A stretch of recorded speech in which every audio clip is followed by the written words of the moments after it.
आज के इस एक्सप्लेनर में हम एक ऐसी मिस्ट्री की बात करने वाले हैं जो किसी हॉलीवुड सस्पेंस थ्रिलर से बिल्कुल कम नहीं है। बात 2019 की है। पुणे के एक बैंक में एक ऐसी डकैती हुई जिसने पुलिस प्रशासन के भी पसीने छुड़ा दिए। ये कोई आम चोरी नहीं थी, बल्कि एक पूरी तरह से लॉक्ड रूम मिस्ट्री थी। एक ऐसा बंद कमरे का रहस्य जहां सबूतों से कहीं ज्यादा सवाल पीछे छूट गए। रकम कोई छोटी मोटी नहीं थी, पूरे 14 करोड़ रुपए।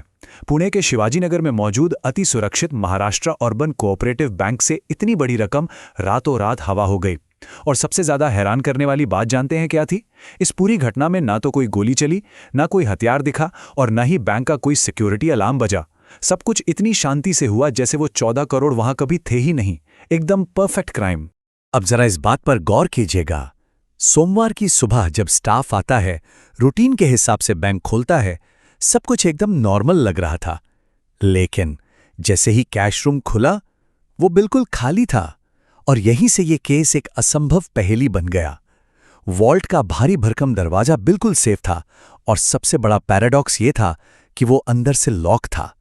मतलब सोचिए, अगर वॉल्ट को किसी ने अंदर से बंद किया था तो करोड़ों रुपयों से भरे वो भारी बैग बाहर कैसे निकले? और अगर कोई पैसा लेकर बाहर निकला तो उसने अंदर से लॉक कैसे लगाया? तो चलिए सबसे पहले देखते हैं इस मिस्ट्री का भाग 1, हमारा मुख्य संदिग्ध विक्रम काले।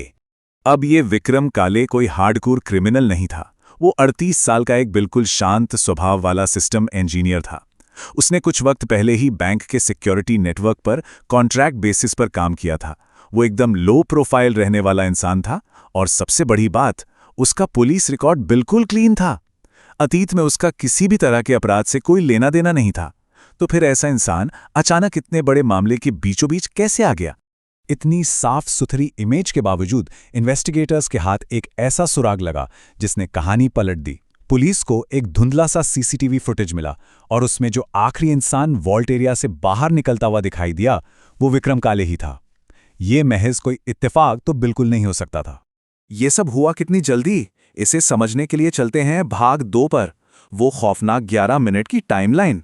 जी हाँ, पूरी की पूरी डकैती सिर्फ 11 मिनट के अंदर अंजाम दी गई। देखिए ये कैसे हुआ। रात के ठीक 1:12 पर बैंक का इंटरनेट 43 सेकंड के लिए डाउन होता है। अगले ही मिनट 1:13 पर सारे बैकअप कैमरे एक साथ फ्रीज हो जाते हैं। फिर 1:15 पर वॉल्ट का एक्सेस लॉग ट्रिगर होता है, मतलब वॉल्ट को खोला गया। और 1:22 पर सारा सिस्टम वापस बिल्कुल नॉर्मल। किसी सिक्योरिटी गार्ड को हवा तक नहीं लगी। ये 11 मिनट डिजिटल और फिजिकल चोरी का एक मास्टर क्लास था। तो अब हम आते हैं भाग 3 पर। क्या ये कोई इनसाइड जॉब थी या फिर एक बहुत बड़ा मास्टर प्लान? जांच में एक बहुत ही चौंकाने वाली बात सामने आई। वॉल्ट का फिजिकल लॉक, यानी वो भारी भरकम ताला, बिल्कुल सुरक्षित था। उसमें कोई खरोच या तोड़फोड़ नहीं थी, बल्कि सिक्योरिटी सिस्टम को चकमा देने के लिए बैंक के ही एक असली कर्मचारी के एक्सेस कार्ड का इस्तेमाल किया गया था। और अब जरा इसका जियोग्राफिकल ट्विस्ट सुनिए। जिस एक्सेस कार्ड से पुणे के बैंक का वॉल्ट खुला ना, वो कार्ड जिस कर्मचारी का था, वो इंसान उस रात पुणे में था ही नहीं। वो वहां से सैकड़ों किलोमीटर दूर गोवा में था। ये जानकारी पूरी तरह से होश उड़ा देने वाली थी। तो इससे एक बात तो बिल्कुल साफ हो गई कि जिसने भी ये सब किया, उसकी पहुंच सिर्फ बैंक की बिल्डिंग तक नहीं थी। किसी के पास बैंक के अंदरूनी सिस्टम का एक्सेस था।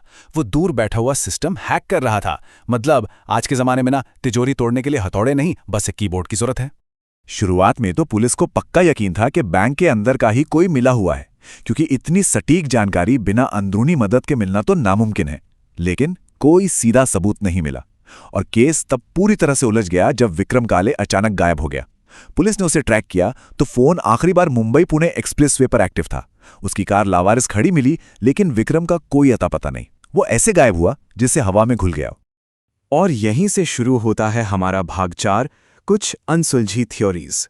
ठोस सबूत तो थे नहीं, तो 3 मुख्य थ्योरीज सामने आई। पहली ये कि विक्रम अकेला काम नहीं कर रहा था, उसके साथ बाहर के क्रिमिनल्स की एक पूरी टीम थी। दूसरी थ्योरी का मानना था कि बैंक के अंदर के ही किसी हाई लेवल अफसर ने उसे अंदरूनी मदद दी। और तीसरी, सबसे विवादास्पद थ्योरी, कि ये पूरी की पूरी डकैती शायद एक बहुत बड़ा इंश्योरेंस फ्रॉड था जिसे खुद सिस्टम के लोगों ने रचा था। इतने सारे सुराग और शक होने के बावजूद सबसे बड़ी निराशा ये है कि आज तक कोई भी थ्योरी पूरी तरह से साबित नहीं हुई है। जांचकर्ताओं के पास साबित करने के लिए कुछ भी पुख्ता नहीं था। हर रास्ता बस एक सवालिया निशान पर आके रुक जाता है। और नतीजा? आज इतने सालों बाद भी स्थिति बिल्कुल वैसी ही है। पुणे पुलिस की फाइलों में विक्रम काले आज भी फरार है। और रही बात उस 14 करोड़ रुपए की, तो वो कभी बरामद नहीं हुए। किसी को नहीं पता वो पैसा किस सिस्टम के जरिए कहाँ गया। तो आखिर में 11 मिनट की वो टाइमलाइन, गायब हुआ संदिग्ध और खाली पड़ा वो कैश रूम, ये सब हमें उसी एक डरावने सवाल पर लाके खड़ा कर देते हैं।